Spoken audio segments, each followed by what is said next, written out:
সাতই জানুয়ারি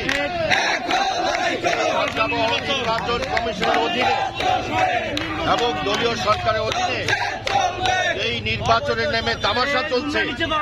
এই নির্বাচনের সঙ্গে এই দেশের জনগণের কোন সম্পর্ক নেই।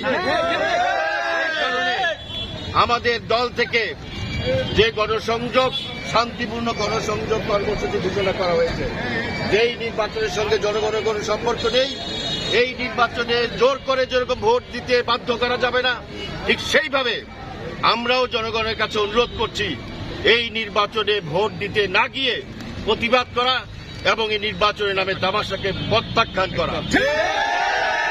এই তামাশা প্রত্যাখ্যানের মধ্য দিয়ে এই সরকারের পতন এই জনগণের পক্ষ থেকেই 7ই জানুয়ারি নির্বাচনের দিন, প্রহসনের দিন ঘোষণা করা হবে।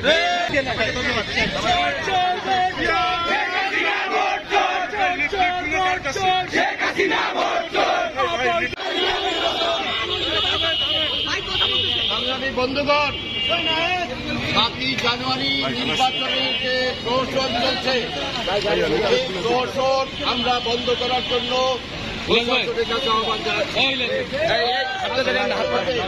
জনগণের কাছে আজকে সংবাদ পৌঁছানোর চেষ্টা করেছি। 7ই জানুয়ারি নির্বাচনে আপনারা কেউ ভোট দিতে পারেন না। শান্তিপূর্ণভাবে আমাদের কর্মসূচি চলবে। আমাদের কর্মসূচি আমরা কিন্তু করে শেষ করব এবং শান্তিপূর্ণভাবে আপনারা যার যার মতো করে যাবেন। প্রশাসনের কোনো ভাই যাতে আমাদের শান্তিপূর্ণ নেতা কর্মীদের উপরে কোনো ধরনের থাবা মারার চেষ্টা না করে, আমরা এবার ছেড়ে দেব না। আমাদের এই কর্মসূচি অব্যাহতভাবে শান্তিপূর্ণভাবে 7ই জানুয়ারি নির্বাচন বন্ধ করার জন্য ঘরে ঘরে আপনারা কর্মসূচি পালন করবেন। সকলকে ধন্যবাদ। আপনারা যার যার মতো করে সুন্দর করে যাবেন। সবাই সবার দিকে খেয়াল রাখবেন।